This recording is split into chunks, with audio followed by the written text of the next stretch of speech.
E यंत्र robotics कॉम्पिटिशनमध्ये आपली थीम काय? पहिल्यांदा त्या वेबसाईटवर बघायचं की अबाउटमध्ये काय. तर अबाउटमध्ये ई यंत्राबद्दल माहिती दिल्या, त्यांचा व्हिडिओ वगैरे आहे. 50 कंट्रीमधले लोक पार्टिसिपेट करतात ते वगैरे सांगितले. ऑनलाईन कॉम्पिटिशन असणार पहिल्यांदा. सॉफ्टवेअर म्हणजे रिलेटेड सिम्युलेशन्स आणि कोड सबमिट करायचे आहेत सगळ्यात पहिल्यांदा. 5 ते 6 मंथ्स असणार. लर्निंग विथ कॉम्पिटिंग मोड आहे. हँड्स ऑन एक्सपिरियन्स मिळणार, त्यांचं ते किट देणार आहेत. मग आता ह्यामध्ये आपल्याला काय ज्या स्किल्स हे करायचे आहेत, शिकायचे आहेत, त्यामध्ये ह्या काही बेसिक स्किल्स आहेत. त्यामध्ये ROS2 रोबोटिक ऑपरेटिंग सिस्टम आहे. ते industry standard middleware for robotics, म्हणजे हे काय जसं आपले कंपायलर असतात कोडिंगसाठी, त्याच्यातलाच हे ROS आहे रोबोटिक्ससाठी. आपण जो कोड लिहिणार तो तो त्या ह्याला रोबोटला समजायला पाहिजे, त्यासाठी ROS. त्यानंतर ड्रोन कंट्रोल म्हणजे आपण ड्रोनला कसं कंट्रोल करायचं किंवा त्याची प्रोग्रामिंग कशी करायची याबद्दलचं सर्व नॉलेज असणं ड्रोन कंट्रोलमध्ये येते. Image processing totally AI were based आहे. इमेज प्रोसेसिंग आता मोस्टली आपण ज्या ह्याच्यात भाग घेणार आहे ते ड्रोनबद्दल आहे. मग त्यामध्ये आपण पेस्टिसाइड्स वगैरे स्प्रे करणार आहे. मग त्यामध्ये ज्या प्लांट्सला खरंच गरज आहे पेस्टिसाइड्सची ते आयडेंटिफाय कशी करायची, तर तर ते ओळखायचं कसं. तर त्यासाठी आपल्याला इमेज प्रोसेसिंग लागते. त्यामध्ये एक master computer vision techniques for robotics automation आणि AI, ह्यात AI शिकायला लागते. त्यामुळे मोस्टली पायथॉन वापरायला लागते यामध्ये. 3D डिझाईन, कॅड मॉडेलिंग, काय म्हणतात ते, त्यासाठी आपल्याला सॉलिड वर्क शिकायला लागतील. Design and simulate robotics parts and mechanism using 3D CAD tools, mostly आपलं सॉलिड वर्क आहे तसं. त्यानंतर एम्बेडेड सिस्टम्स वापरायला लागते हार्डवेअर प्रोग्रामिंगसाठी. Program micro controllers and embedded systems for real world robotics. Real time data मॅनिप्युलेशनसाठी एम्बेडेड सिस्टम वापरायला लागतात. मायक्रो कंट्रोल वगैरे प्रोग्राम करता आलं पाहिजे. आणि FPGA हार्डवेअर ॲक्सेलरेशन, त्यामध्ये accelerate robotics competition with FPGA based hardware solution. आता हे एका त्या वेअरहाऊसमधल्या रोबोटसाठी आहे. मेथ सॉल्व्हरसाठी आपल्याला शक्यतो ह्याची गरज लागणार नाही, म्हणजे ड्रोनसाठी. मग आता ह्यानंतर काय प्राईज वगैरे दिलेत त्यांनी. कॉम्पिटिशनचं काय, सगळ्यात पहिल्यांदा रजिस्ट्रेशन, त्यानंतर व्हर्च्युअल चॅलेंजेस आहेत. आपण बघूया पुढे कसं आहे ते. त्यानंतर व्हाय जॉईन. थीम्समध्ये काय, डायरेक्ट आपण आपली कृषी ड्रोनची थीम बघूया. आता कृषी ड्रोनच्या थीममध्ये काय, precise paste control with autonomous nano drones. हे नॅनो ड्रोन्स आपल्याला तयार करायचे आहेत. आता ह्यामध्ये आपल्याला काय काय लागणार, ROS2 जसं आपण मगाशी बघितलं की इंटरफेस आहे रोबोट आणि प्रोग्राम मधला. त्यानंतर गझिबोमध्ये आपल्याला सिम्युलेशन्स वगैरे करायला लागतात. आपल्याला कम्प्युटर विजन, कॅमेरा वगैरे वापरायला लागणार. आपल्याला एक क्वाड कॉप्टर डिझाईन करायचं आहे आणि त्याचं कंट्रोल सिस्टम शिकायचं आहे. आता आपल्याला इथं सिम्युलेटर गझिबो वापरायचं आहे आणि हार्डवेअर स्विफ्ट पिको रेव 2 वापरायचं आहे. स्विफ्ट पिको रेव 2 म्हणजे काय बघूयात.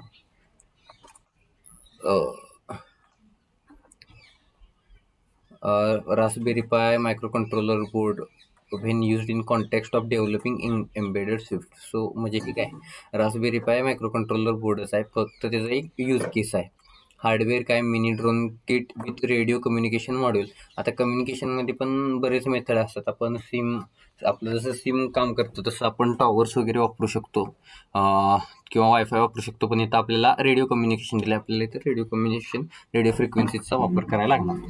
आपला बेसिकली चॅलेंज काय आहे, एक ऑटोनॉमस ड्रोन सिस्टम तयार करायचं आहे. हे सिस्टम ऑटोनॉमस असलं पाहिजे. आपण जर त्याला एकदा इनपुट दिलं तर त्यानं परत यायला नाही पाहिजे.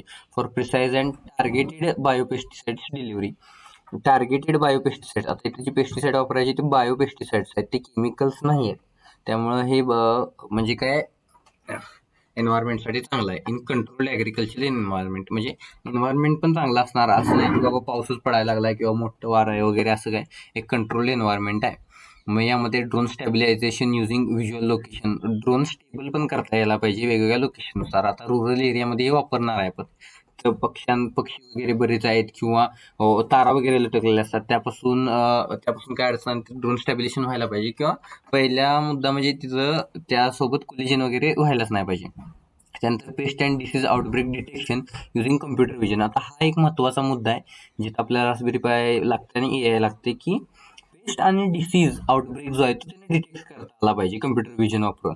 आणि त्या टार्गेटेड क्रॉप्सला त्यानं काय करायला पाहिजे, बायोपेस्टिसाइड्स द्यायला पाहिजे. हा एक महत्त्वाचा मुद्दा आपल्याला बघायचा आहे. यामध्ये एक नवीन शिकायला लागणार, नेव्हिगेट थ्रू सर्क्युलर एंट्रन्सेस. जे एंट्रन्सेस असणार त्याच्या थ्रू नेव्हिगेट करायचं. Targeted biopesticides application for infestation hotspot. हे बघायला पाहिजे काय, व्हॉट यू विल बिल्ड. हां, सॉरी सर. टार्गेटेड बायोपेस्टिसाइड ॲप्लिकेशनमध्ये काय आहे, की तेच मगाशी वरती दिलं होतं तसं, की इन्फेस्टेशन हॉटस्पॉट म्हणजे एका पर्टिक्युलर जागेवरती आपल्याला दिसणार, की जास्त प्रमाणावरती इन्फेक्शन झाले प्लांट्सला वगैरे. मग त्याच्यावरती त्यानं टार्गेटेड काम केलं पाहिजे. मग आपल्याला बिल्ड काय करायचं आहे, intelligent micro farm system that monitors crop health and enables drone to apply biopesticides with pin point accuracy. आपल्याला काय बिल्ड करायचं आहे, एक मायक्रो फार्म सिस्टमच पूर्ण बिल्ड करायचं आहे, की त्याच्यामध्ये त्यानं ड्रोननं सर्व्हिलन्स केल्यानंतर त्याला एक अडचण लक्षात यायला पाहिजे, की बाबा इथं इथं या क्रॉप्सला अडचण आहे, इथं पेस्टचं प्रमाण जास्त झालं आहे. मग बायोपेस्टिसाइड्स आपण हे करू शकतो, की तिथं फवारू शकतो, जेणेकरून आपल्याला जास्त नुकसान होणार नाही. पण आणि त्यात ॲक्युरसी पण पाहिजे. असं नाही की ज्याला नाही झालेलं त्याला आपण लावा, असं नाही. इन्फेक्टेड एरियालाच परफेक्टली त्यानं टार्गेट केलं पाहिजे. आणि बायोकेमिकल कन्झम्पशन कमी असावा. तर ॲक्युरसीचाच मुद्दा आहे, की ते वाया जायला नको. कमीत कमी आपल्या मटेरियलमध्ये जास्तीत जास्त बेनिफिट क्रॉप्सला झाला पाहिजे.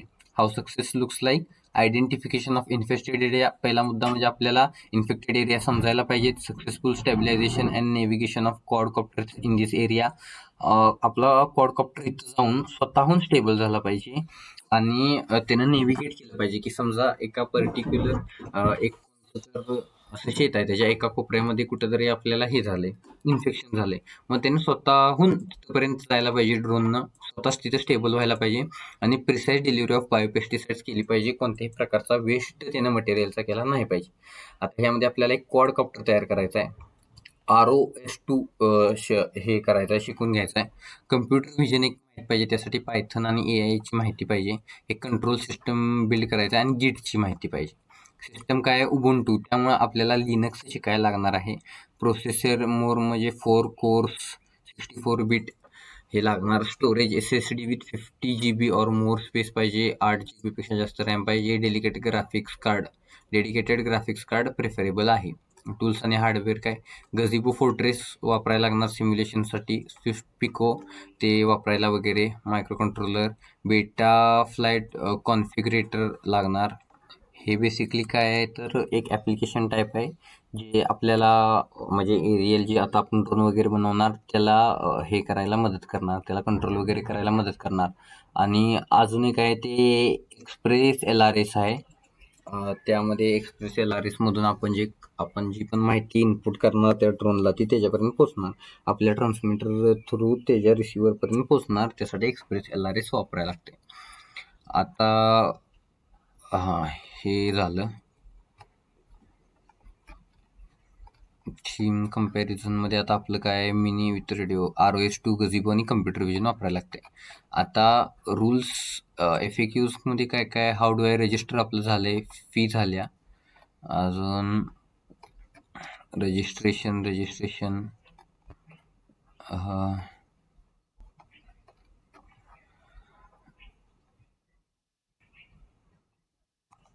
इथं काय ट्रेडिशनल क्लासरूम लर्निंग नाही वगैरे हेच दिलं, जास्त काय नाही इथं. हां, इंटर्नशिप्सबद्दल हां, म्हणजे IIT बॉम्बेला आपल्याला एक 2 ते 3 महिन्याची इंटर्नशिप पण मिळते ह्याच्या सर्टिफिकेटवर, जर कोणाला पाहिजे असली तर. त्याबद्दल वगैरे आहे. शेड्यूल वगैरे पण दिले. FAQs रूल्समध्ये बघायचं.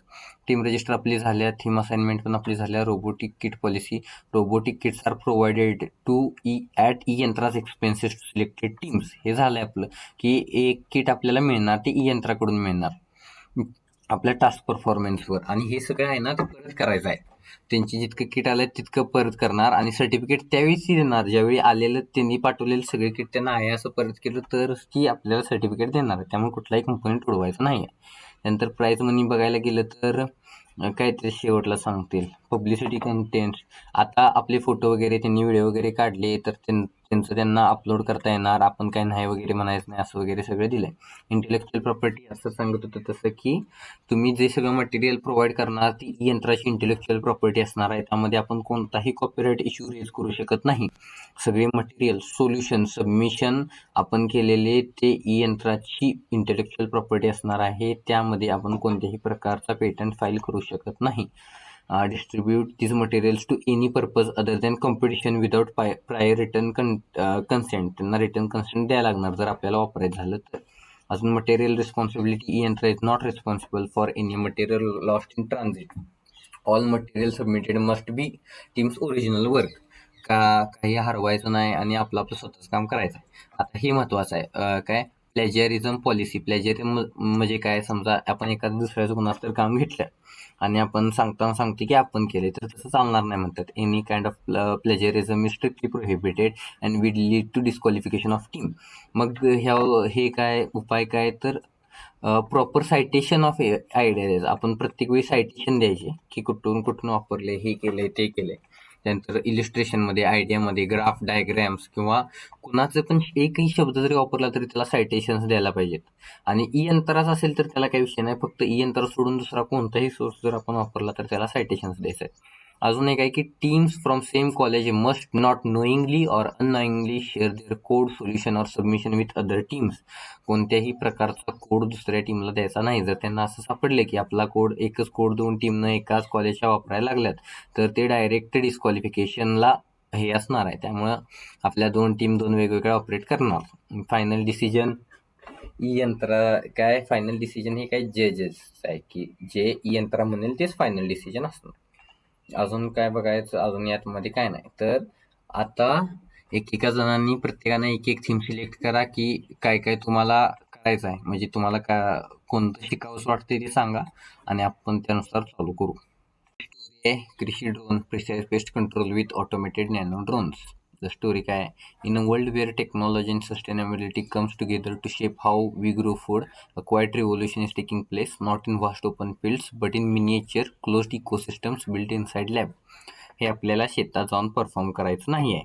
आपल्याला कुठे करायचं, एक मिनिएचर क्लोज इकोसिस्टम असणार लॅबमध्ये, त्यांनी ते तयार केलेलं असणार. आता तर तुम्ही फोटो बघितला, होते का बघतो, फोटो झूम नाही होत, पण इथं असं लॅब असतात ना की जिथून आपण रोप घेतो, तशा टाईपमध्ये इथं असणार आहे.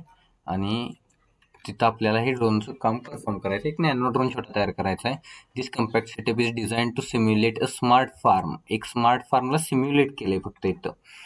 And at its heart is a small automated nano drone. आता त्यात एक नॅनो ड्रोन उडणार. Though it has no eyes of its own, it wears a Vicon marker on top, allowing an overhead camera to track its very move with precision.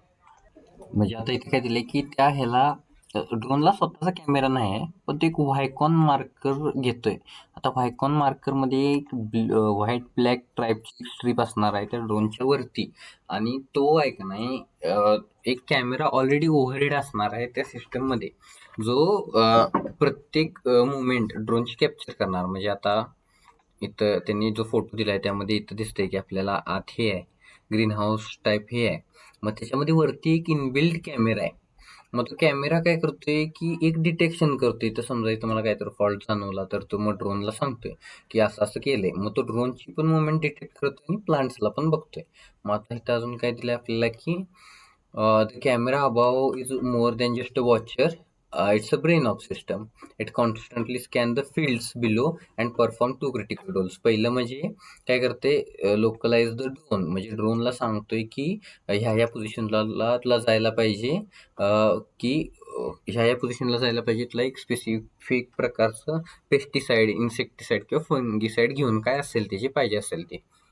Second, and just as crucial, it analyzes crop canopy for signs of pest and disease outbreaks. म्हणजे हाच camera बघणार crop canopy किंवा science of disease वगैरे, पाने पिवळी पडल्यात का नाही वगैरे, या सगळ्याला तो ऑब्झर्व करणार आणि सांगणार की यामध्ये काहीतरी अडचण आहे. ड्रोनला मेसेज देणार की ड्रोननं आता जायला पाहिजे ह्या प्रकारचं पेस्टिसाइड घेऊन आणि तिथं फार्मिंग केलं पाहिजे. In this tightly control microform with uniform lightning and well. आता ह्यामध्ये ड्रोन काय काय बघणार तर biotic stress, chlorosis, necrotic spots, patches आणि क्लस्टर्स. म्हणजे त्याच्यामध्ये आपण आहे का नाही जे डेटा सेट एक आपल्याला द्यायला लागणार त्या कॅमेराला की ह्या प्रकारच्या अडचणी असतात त्या फार्ममध्ये, ते जर तुला कुठं दिसलं तर त्यानं ते पेस्टिसाइड स्प्रे केले पाहिजेत. मग हे लीव्ज किंवा स्टीमवर using image processing and light weight neural network it accurately identifies which crop row is affected by which kind of pest pressure. म्हणजे काय काय अडचण येते की कोणती रो एखाद्या क्रॉपची एखाद्या फील्डमधली कोणती रो कोणत्या प्रकारच्या पेस्टनं अफेक्टेड आहे हे ते स्वतः स्कॅन करणार आणि ड्रोनला इनपुट देणार की हा पेस्ट तू उचलला पाहिजेस आणि इथं येऊन ह्या या जागेवर तू पेस्ट स्प्रे कर. त्यानंतर वन्स पेस्ट इज डिटेक्टेड, आता पेस्ट आपण डिटेक्ट केला, the system decides on a targeted intervention. म्हणजे आता जो एखादं पान किंवा एखादा छोटासा एरिया जर त्या फार्ममधला अफेक्टेड आहे तर फक्त त्यालाच टार्गेट करणार. मग सगळ्या फार्ममध्ये हे करणार नाही, सगळ्या फार्ममध्ये ते पेस्ट करणार नाही. आता इथून ड्रोनला इन्स्ट्रक्शन गेलं की ड्रोन स्वतः लिफ्ट अप होणार होम बेसवरनं, जो कोणता पेस्टिसाईडचा पॅड आहे तिथं स्वतः जाणार, पेस्टिसाईड उचलणार आणि देन त्या टार्गेटेड जागेवर जाऊन पेस्टिसाईड स्प्रे करणार. आणि हे सगळं करताना हे ड्रोन आहेत ना ते बाहेर असणार आहेत पहिल्यांदा. आता इथं आपल्याला लिहिले काय बघू, हे ड्रोन आहेत ना पहिल्यांदा बाहेर असणार आहेत इथं आणि इथं पेस्टिसाईडचे पिकअप आहेत आणि हे हुप्स दिसत आहेत आपल्याला. हुप्स हे त्यांचं एंट्रन्स आहे, यातूनच त्यांनी एंटर केलं पाहिजे. ह्याला एक बातमी मिळाली की बाबा इथं एक समजा इथं काय तर आपल्याला अडचण आल्या, मग हे सगळं एक पेस्टिसाईड घेतलं पाहिजे. मग ते ड्रोनला सगळी माहिती जाणार. ड्रोन त्याच्या हेलिपॅड किंवा काय स्वतःची लँडिंगचा स्पॉट आहे तिथनं येणार, ते पेस्टिसाईड उचलणार आणि त्या एका स्पेसिफिक जागेवरती जाऊन स्प्रे करणार. हे त्याचं पूर्ण वर्किंग असणार आहे. आणि ते एंट्रन्स वगैरे आता हुक वगैरे असणार ते समजलं. हा, आता ह्यात सगळ्यात महत्वाचं म्हणजे एक स्टेबिलिटी पाहिजे ह्याच्या ड्रोनला. आणि त्यांनी हे केलं पाहिजे, स्वतः एक डाटा ॲनलाइज करून आहे जो क्रॉप इन्फेक्टेड आहे फक्त त्यालाच टार्गेटेड स्प्रेइंग केलं पाहिजे. इतकंच हे आहे. इथं आपल्याला ओपन फील्ड नाही आहेत. आणि हे सगळं झाल्यानंतर तो ज्या हुकमधून आला त्याच्या उलट्या 2 हुप असणार आहेत, एक एंट्रन्स आणि एक्झिटसाठी. एंट्रन्समधनं आला, स्प्रेइंग केलं, एक्झिट झाला, परत आहे त्या जागेवर तिथून परत यायला पाहिजे ते पेस्टिसाईड ठेवून. मग यात अडचण काय, ड्रोनचं स्टॅबिलेशन युझिंग व्हिज्युअल लोकेशन एक अडचण आहे. पेस्ट आणि disease outbreak detection computer vision ही एक अडचण आहे. नेव्हिगेट थ्रू सर्क्युलर एंट्रन्सेस, त्या एंट्रन्समधनं येणं आणि एक्झिट करणं ही एक अडचण आहे. आणि targeted biopesticide application to infestation hotspot. मग या सगळ्याची आपल्याला काळजी घ्यावी लागणार आहे.